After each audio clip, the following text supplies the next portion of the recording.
10 ದಿನಗಳ ಕಾಲ ಮುಂಗಾರು ಅಧಿವೇಶನ ಉಭಯ ಸದನಗಳಲ್ಲಿ ಪ್ರತಿಪಕ್ಷಗಳಿಂದ ಗದ್ದಲ ಸಾಧ್ಯತೆ ಶಾಸಕರ ಅನುದಾನ ತಾರತಮ್ಯದ ಬಗ್ಗೆ ದೊಡ್ಡ ಮಟ್ಟದ ಧ್ವನಿ ಕಾಂಗ್ರೆಸ್ ಶಾಸಕರಿಗೆ 50 ಕೋಟಿ ಅನುದಾನ ಕೊಟ್ಟಿದ್ದ ಸರ್ಕಾರ ಆದರೆ ಪ್ರತಿಪಕ್ಷಗಳ ಶಾಸಕರಿಗೆ ಬಿಡಿಗಾಸು ಇಲ್ಲ ಅಂತ ಆಕ್ರೋಶ ಸರ್ಕಾರಕ್ಕೆ ಮುಜುಗರ ತರುವುದಕ್ಕೆ ಪ್ರತಿಪಕ್ಷಗಳ ಭರ್ಜರಿ ಪ್ಲಾನ್ ಆಗಿದೆ ಪ್ರತಿಪಕ್ಷಗಳನ್ನ ಕಟ್ಟಾಕೋಕೆ ಸರ್ಕಾರದಿಂದಲೂ ಕೂಡ ಸಿದ್ಧತೆ ಆಗಿದೆ ಅಂಕಿ ಅಂಶ ರೆಡಿ ಮಾಡಿಕೊಂಡಿರುವಂತ ಸಚಿವರು ಶಾಸಕರು ಪ್ರತಿಪಕ್ಷಗಳು ಒಡ್ಡುವ ಪ್ರಶ್ನೆಗೆ ಸಮರ್ಥ ಉತ್ತರ ನೀಡುವುದಕ್ಕೆ ತಯಾರಿಯನ್ನು ಮಾಡಿಕೊಳ್ಳಲಾಗಿದೆ ಇವತ್ತಿನಿಂದ ಅಧಿವೇಶನ ಪ್ರಾರಂಭ ಅಂತ ಅಂದಾಗ ಸಹಜವಾಗಿಯೇ ಈ ಸರ್ಕಾರವನ್ನು ಕಟ್ಟಿ ಹಾಕುವಂತ ನಿಟ್ಟಿನಲ್ಲಿ ಏನೆಲ್ಲ ಇಲ್ಲಿವರೆಗೂ ಆಗಿರುವಂತ ಬೆಳವಣಿಗೆಗಳಿದೆ ಅದರ ಬಗ್ಗೆ ಪ್ರಸ್ತಾಪಿಸ್ತಾರೆ ಪ್ರಮುಖವಾಗಿ ಅನುದಾನದ ವಿಚಾರ ಕಾಂಗ್ರೆಸ್ನ ಶಾಸಕರುಗಳಿಗೆ ಮಾತ್ರ ಕರೆದು ಮಾತಾಡಿ ಮೀಟಿಂಗ್ ಮಾಡಿ ಚರ್ಚೆ ಮಾಡಿ ಇಂತಿಷ್ಟು ಅಂತ ಹಣವನ್ನು ಬಿಡುಗಡೆ ಮಾಡಿದ್ದಾರೆ ಆದರೆ ಬಿಜೆಪಿ ಮತ್ತು ಜೆಡಿಎಸ್ ಅಂತ ಬಂದಾಗ ಅವ್ರುಗಳಿಗಿಲ್ಲ ಯಾಕೆ ಈ ತಾರತಮ್ಯ ನಿಮ್ಮ ಶಾಸಕರುಗಳಿದ್ದಲ್ಲಿ ಮಾತ್ರ ಕ್ಷೇತ್ರ ಅಭಿವೃದ್ಧಿ ಆಗಬೇಕಾ ಬೇರೆ ಕ್ಷೇತ್ರಗಳ ಅಭಿವೃದ್ಧಿ ಆಗಬಾರ್ದಾ ಯಾಕೆ ಈ ತಾರತಮ್ಯ ಮಾಡ್ತೀರಾ ಅಂತ ಕೂಡ ಇಲ್ಲಿ ಗದ್ದಲ ಕೋಲಾಹಲ ಸೃಷ್ಟಿಯಾಗಬಹುದು ಅದನ್ನು ಹೊರತುಪಡಿಸಿ ಕೂಡ ಇನ್ನೂ ಸಾಕಷ್ಟು ವಿಚಾರಗಳಿದೆ ಈ ಕಾಂಗ್ರೆಸ್ ಸರ್ಕಾರವನ್ನು ಕಟ್ಟಿ ಹಾಕುವಂಥ ನಿಟ್ಟಿನಲ್ಲಿ ಪ್ರಶ್ನೆ ಮಾಡುವಂಥ ನಿಟ್ಟಿನಲ್ಲಿ ಒಂದಷ್ಟು ಬೆಳವಣಿಗೆಗಳಾಗ್ಬಿಟ್ಟಿದೆ ಆ ಬೆಳವಣಿಗೆಗಳ ಬಗ್ಗೆ ಚರ್ಚೆ ಮಾಡಬಹುದಾದ ಸಾಧ್ಯತೆ ಇದೆ ಅದರ ಜೊತೆಗೆ ಪ್ರತಿಪಕ್ಷಗಳು ಈ ವಿಚಾರವನ್ನು ಎತ್ಕೊಂಡು ಟಾರ್ಗೆಟ್ ಮಾಡಿ ಗದ್ದಲ ಸೃಷ್ಟಿ ಮಾಡಬಹುದು ಅದಕ್ಕೆ ನಾವು ತಯಾರಾಗಿರಬೇಕು ಅದಕ್ಕೆ ನಾವು ಉತ್ತರ ಕೊಡಬೇಕು ಪ್ರತಿಪಕ್ಷಗಳ ಒಂದಷ್ಟು ವಿಚಾರಗಳನ್ನು ಲೋಪದೋಷಗಳನ್ನು ನಾವೆಲ್ಲಿ ಎತ್ತಿ ಹಿಡಬೇಕು ಅಂತ ಸರ್ಕಾರವು ಕೂಡ ತಯಾರಿ ಮಾಡಿಕೊಂಡಿದೆ ಹಾಗಾಗಿ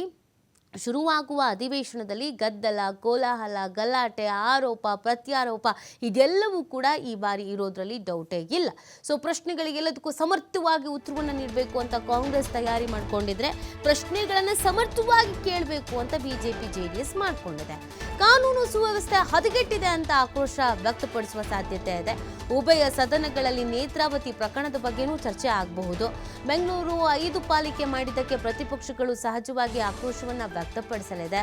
ರಾಜ್ಯದಲ್ಲಿ ಅನ್ನದಾತರಿಗೆ ರಸಗೊಬ್ಬರಗಳ ಅಭಾವ ಉಂಟಾಗ್ಬಿಟ್ಟಿದೆ ರಸಗೊಬ್ಬರ ಇಲ್ಲದೆ ರೈತರು ಬೀದಿಗಿಳಿದಿದ್ದಾರೆ ಹೋರಾಟವನ್ನು ಮಾಡ್ತಾ ಇದ್ದಾರೆ ಆ ವಿಚಾರವನ್ನು ಪ್ರಸ್ತಾಪಿಸಬಹುದು ಯಾಕಂದ್ರೆ ಕಾಂಗ್ರೆಸ್ನವರು ಅದು ಕೇಂದ್ರದಿಂದ ಆಗ್ತಾ ಇರೋದು ಜೆ.ಪಿ. ನಡ್ಡಾ ಅವರಿಗೆ ನೀವು ಪತ್ರ ಬರೀರಿ ಅಂತ ಹೇಳಿದ್ರು ಆದರೆ ಬಿಜೆಪಿಗರು ಎಲ್ಲದಕ್ಕೂ ನೀವು ಕೇಂದ್ರದ ಮೇಲೆ ಬೊಟ್ಟು ಮಾಡಿ ತೋರಿಸಬೇಡಿ ಅಂತ ಹೇಳಿದ್ರು ಸೊ ಆ ವಿಚಾರ ಕೂಡ ಇಲ್ಲಿ ಪ್ರಸ್ತಾಪ ಆಗ್ಬೋದು ಮತ್ತು ಚಿನ್ನಸ್ವಾಮಿ ಸ್ಟೇಡಿಯಂನ ಕಾಲ್ ತುಳಿತ ಸರ್ಕಾರ ಇದಕ್ಕೂ ನನಗೂ ಸಂಬಂಧನವೇ ಇಲ್ಲ ಅಧಿಕಾರಿಗಳದು ಅಂತ ಹೇಳಿ ಅಧಿಕಾರಿಗಳ ತಲೆದಂಡ ಮಾಡಿದ್ದಾಗಿದೆ ಅಲ್ಲಿ ಒಂದ್ ಕಡೆಯಲ್ಲಿ ಹಿನ್ನಡೆ ಕೂಡ ಆಗಿದೆ ಅಮಾನತು ಮಾಡಿದವರನ್ನ ವಾಪಸ್ ಕೆಲಸಕ್ಕೆ ಕರ್ಕೊಂಡು ಬರೋದಕ್ಕೂ ಕೂಡ ಹೇಳಲಾಗಿದೆ ಹಾಗಾಗಿ ಆ ವಿಚಾರವನ್ನ ಪ್ರಸ್ತಾಪ ಮಾಡಬಹುದಾದ ಸಾಧ್ಯತೆ ಇದೆ ಇನ್ನು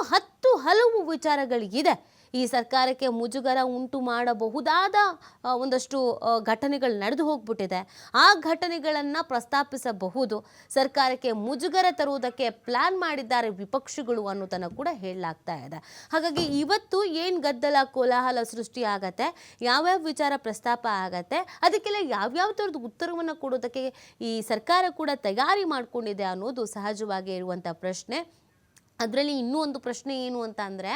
ಜೆ.ಡಿ.ಎಸ್ನವರು ಮತ್ತು ಬಿ.ಜೆ.ಪಿಯವರು ಒಟ್ಟಿಗೆ ಕಾಣಿಸ್ಕೊಳ್ತಾರೆ ಒಟ್ಟಿಗೆ ಧ್ವನಿ ಎತ್ತುತ್ತಾರ ಅಂತ ಈಗಾಗಲೇ ಒಂದು ಸ್ವಲ್ಪ ಅಂತರ ಕಾಯ್ದುಕೊಳ್ತಾ ಇದ್ದಾರೆ ಹಾಗಾಗಿ ಅವರು ಒಗ್ಗಟ್ಟಾಗಿ ಇಲ್ಲಿ ಪ್ರಶ್ನೆ ಮಾಡೋದಕ್ಕೂ ಒಗ್ಗಟ್ಟಾಗಿ ಇಲ್ಲಿ